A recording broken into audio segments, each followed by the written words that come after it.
مرحبا، كيف الحال؟ فيديو جديد معكم سولم يحييكم، اهلا بكم. وفيديو اليوم عن انا بس هحاول ان انا اجيب لكم منظر شروق الشمس ورايا كبداية مشرقة. يعني فيديو اليوم عن ايجابيات وسلبيات السعودية، او ايجابيات وسلبيات المعيشة في السعودية. وعايز انوه على حاجتين. اول حاجة ان دي من خلال تجربتي انا. ممكن في مدن تانية تكون الظروف مختلفة او تكون الحاجات مختلفة. مش شرط اللي ينطبق عليا او على طريقة معيشتي او على ظروف معيشتي هو اللي ينطبق على كل الناس. تاني حاجة ان انا بقارن ما بين ظروف المعيشة هنا وما بين ظروف المعيشة في مصر، او شكل المعيشة هنا وشكل المعيشة في مصر. لان انا معيشتش غير يعني انا بقالي سنة وشوية هنا، وعايش طول حياتي في مصر. فنرجو ان يكونوا النقطتين دولت واضحين في اللي انا هتكلم فيه. يعني ماشي، نبدأ الفيديو. اول حاجة هتلاحظوها هنا في السعودية ان الاهتمام بالنظافة العامة. ازاي؟ يعني هتلاقي الشوارع نظيفة، مش هتلاقي زبالة مرمية. هتلاقي صناديق القمامة في كل مكان. تمام. يعني مثلا لو انت عندك اهو في الشارع، مش عارف هيبان الصناديق اللي هناك ولا لا. في مربع واحد في حوالي 4 صناديق. ادي صندوق قريب جدا اهوت، ماشي. وفي هناك وفي هناك 3 صناديق هناك اهم تاني، ماشي. ده اول حاجه هتلاحظوها. هتلاقوا صناديق الزباله محطوطه في كل مكان، بحيث ان يعني اي حد معاه بياكل شيء بيشرب شيء يلاقي حته يرمي فيها القمامه بتاعته. تاني حاجه هتلاحظها هنا في السعوديه انك هتلاقي جنب كل مربع سكني هتلاقي فيه حديقه او ملعب، بحيث ان الناس تيجي ترفه عن نفسها. يعني مثلا اقرب حاجه اهي، ده ملعب كوره. اوكي، تعالوا نتمشى حته صغيره تاني اهي.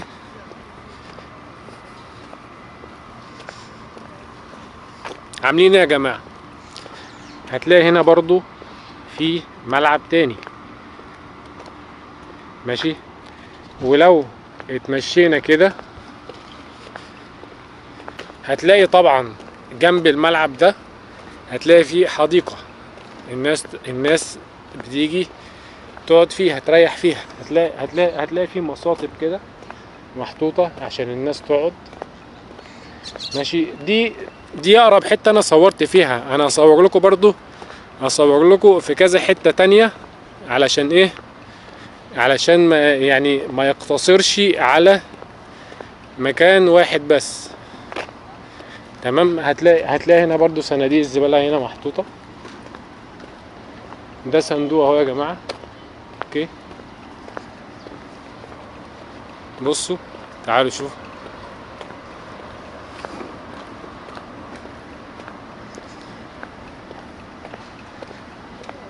هتلاقي هنا برضو في حتة خضرا اهي عشان الناس تقعد فيها. هتلاقي ده سيستم معمول. يعني انت مش هتلاقي حتة مثلا الناس لما من بعضيها وعاملة دوت كنوع من التكافل بينهم. لا، دي حاجة تبع البلدية. هتلاقي هنا بصوا مكان لعب الأطفال.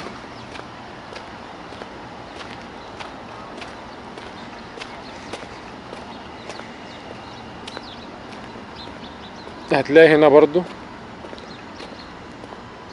مكان لعب الأطفال. اوكي.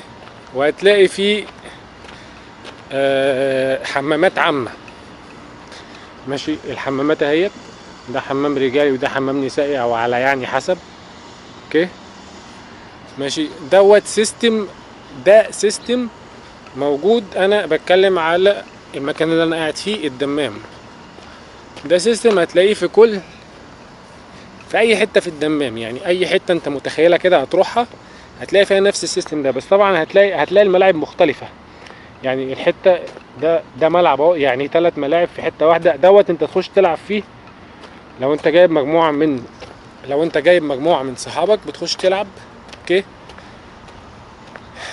محدش بيقول لك هتدفع كام، محدش بيقول لك انت جاي تبع مين ولا الكلام ده. لا، انت جاي لو انت عايز تخش تلعب لوحدك هتخش تلعب لوحدك. ماشي. مش تدفع حاجه، هتخش تقعد في الجنينه، محدش هيجي يقول لك تشرب حاجه مش عارف ايه، مفيش الكلام ده. تمام. ده اول اختلاف، او دي اول حاجه هتلاقيها لو جيت السعوديه. ده برضو مثال تاني للحدائق اللي موجوده جنب كل مربع سكني. يعني مثال مثلا الحديقه دي موجوده جنب المربع السكني اللي انا قاعد فيه. تمام. هتلاقوا دي حديقه يعني مساحتها اكبر شويه. ماشي. هتلاقي طبعا الدخول طبعا مجانا. تمام. هتلاقي الحديقة طبعا في اهتمام بالشجر والزرع بتاعها، في ناس بتيجي تسوي الارض. في ملعب هناك اهو. تمام. في ملعب هناك الناس اهي بتلعب كرة هناك. ده برضو الدخول فيه مجانا. يعني انت بتخش هنا من حق اي واحد مقيم في السعودية انك انت الملعب اللي جنب بيتك لو انت مجمع مع ناس او قلت للناس عايز العب معاكوا وبتاع، بتخش تلعب زي الناس دي كده. دي ناس عادية مش دافعة ولا ريال عشان تخش تلعب كورة. شايفين شايفين الجودة بتاعت الملعب عاملة ازاي. بصوا الجودة بتاعت الملعب عاملة ازاي.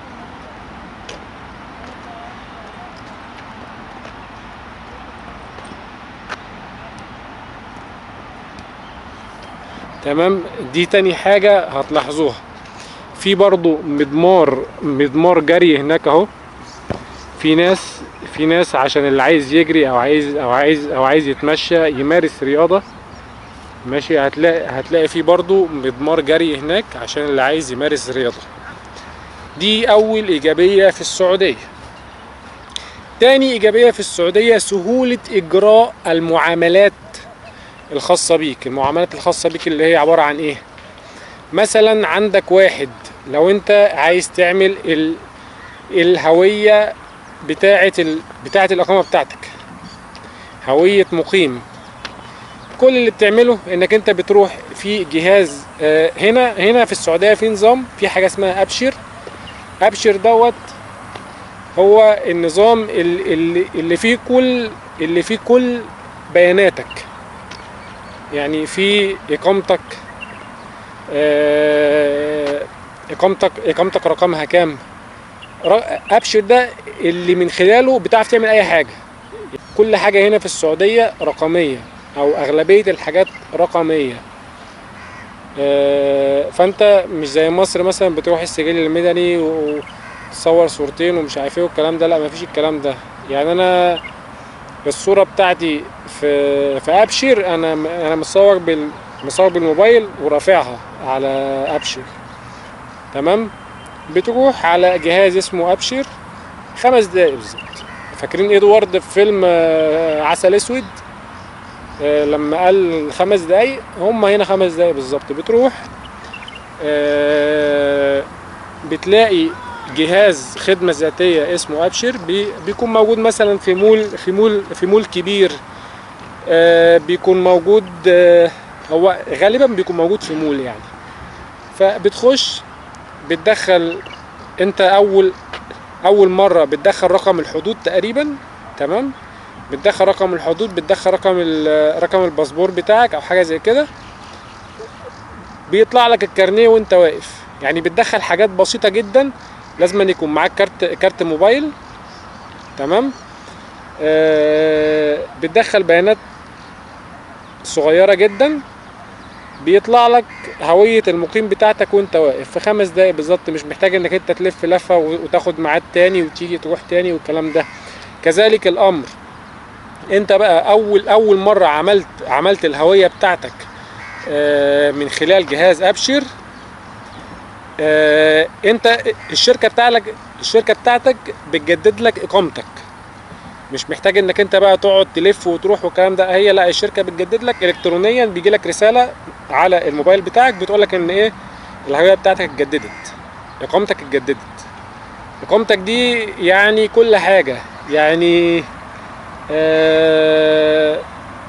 مش هتعرف تكمل في خط التليفون بتاعك، حسابك البنكي هيقف، كل حاجة. فلازم الهوية بتاعتك تبقى سارية علشان كل معاملاتك واقفة عليها، ماشي. كذلك الامر، انا لما اتجددت لي اقامتي وكان حسابي البنكي كان عمالين يبعتوا لي انك لازم تروح تجدد يعني الاقامة بتاعتك. جهاز خدمة ذاتية برضو، انت مش محتاج انك انت تخش على موظف والكلام ده. لا، الموظف ده بتخش لما يكون عندك مشكلة كبيرة. انما في الطبيعي بتعمل ايه عشان تجدد الحساب البنكي بتاعك؟ لو انت اقامتك يعني لو انت اقامتك اتجددت بتعمل ايه؟ بتروح بيقول لك دخل رقم الهوية بتاعك، بتدخل رقم الهوية، بيقول لك ضع السبابة اليمنى او السبابة اليسرى، بتحط صباعك على الجهاز، خلاص قال لك تم تجديد الحساب البنكي بتاعك. انت متخيل؟ يعني انا ما اعرفش اذا كانت دي موجوده في مصر ولا لا، بس هي دي. بس انا بقول لكم انا ما شفتش ده في مصر، انا بقول لكم على اللي انا شفته هنا. اوكي، ده تاني ايجابيه موجوده هنا في السعوديه. تالت ايجابيه موجوده هنا في السعوديه، ان البلد اكثر تنظيما من مصر. البلد اكثر تنظيما، يعني بحيث ايه؟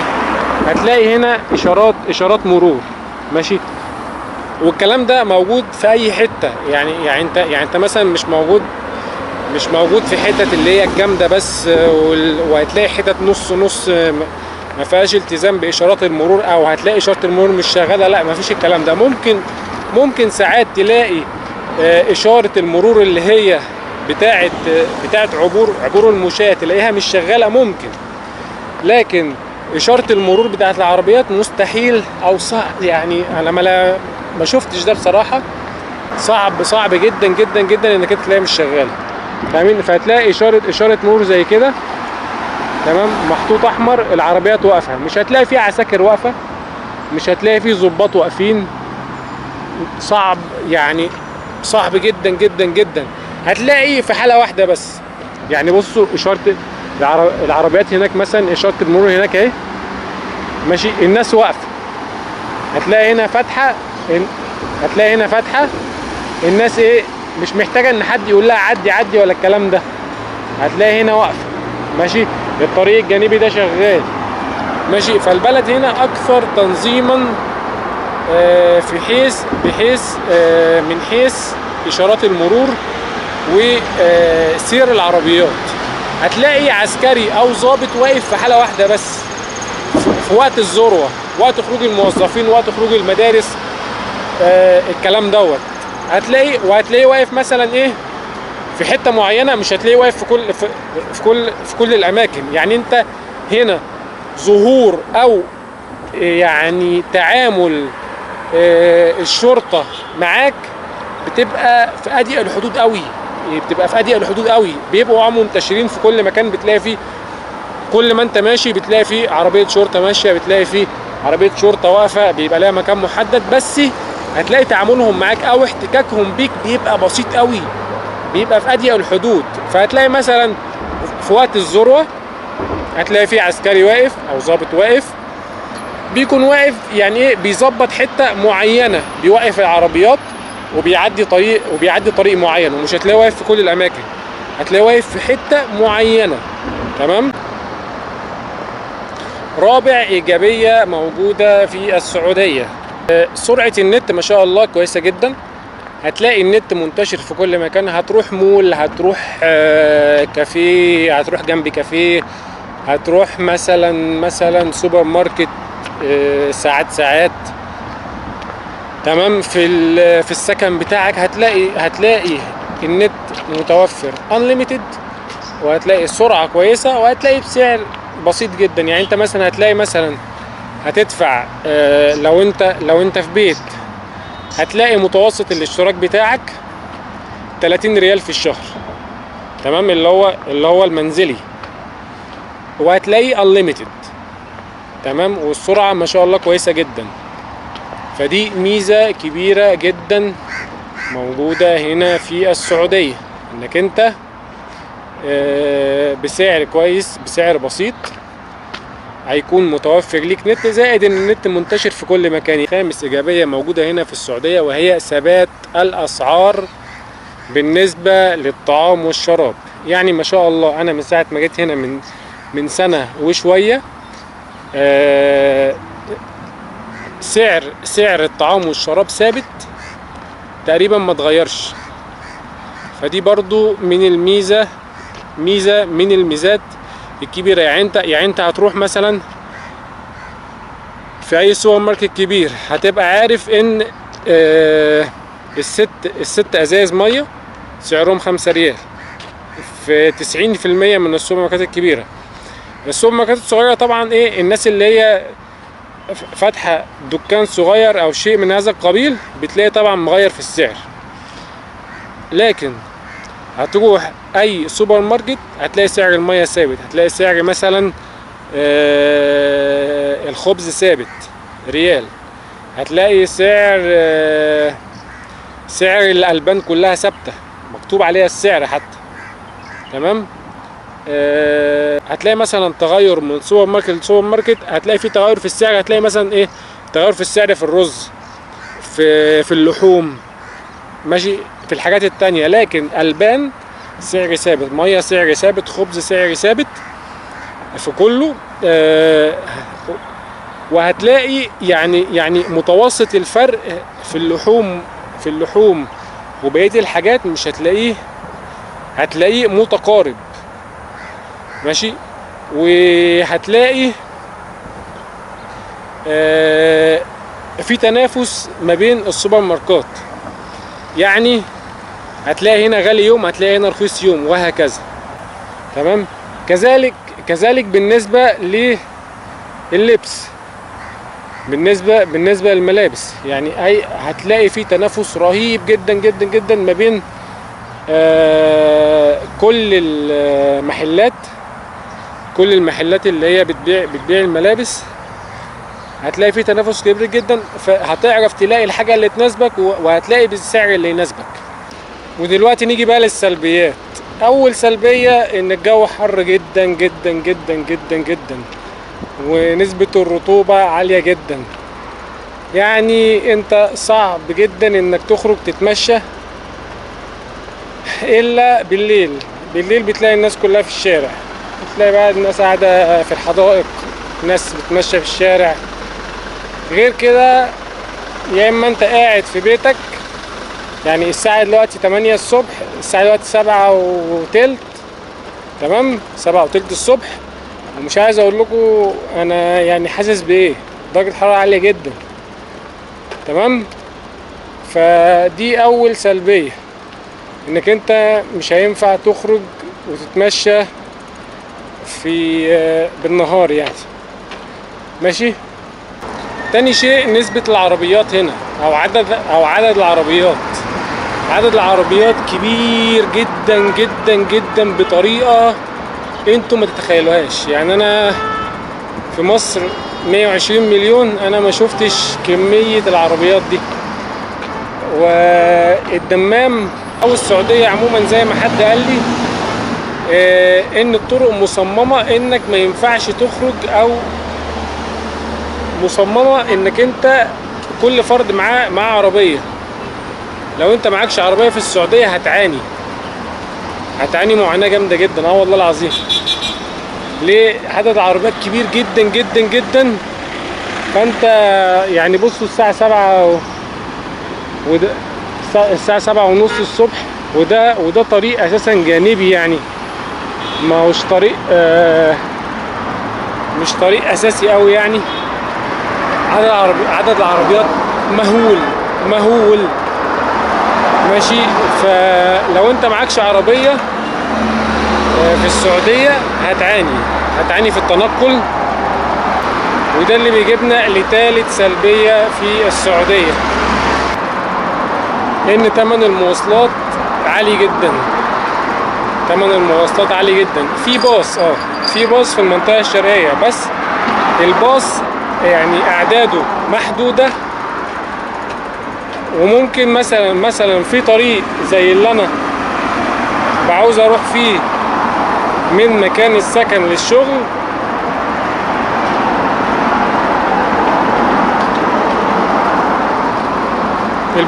الباص بتاعه مثلا بيجي حوالي كل نص ساعة، تمام. تمن الرحلة الواحدة 3.5 ريال، يعني علشان تاخد مواصلات شهري عايز لك 210 ريال، زائد ان عليك انتظار كبير لغاية لما يجيلك الباص. يعني لو انت بقى ما بتحبش الباص والكلام ده، هتجوع جامد جدا جدا جدا. اوبر بقى وتاكسيات والكلام ده، يعني اقل مواصلة 10 ريال، اقل مواصلة تاكسي 10 ريال. فانتوا تخيلوا احنا بنتكلم في ايه. زائد ان في سلبية تانية، يعني الباص بيعامل اللي هيركب مرة زي اللي هيركب شهري، يعني مفيش اشتراك شهري، فدي برضو سلبية. بس ولغاية كده نكون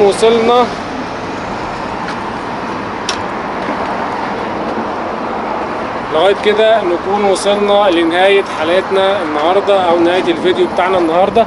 ارجو لو انت عندك تعليق او عندك حاجة انا تاهت عني او ما ضفتهاش، انك تضيفها في التعليقات. اتفرج على الفيديو، يا ريت يعمل لايك ويعمل اشتراك. اشوفكم فيديو جديد.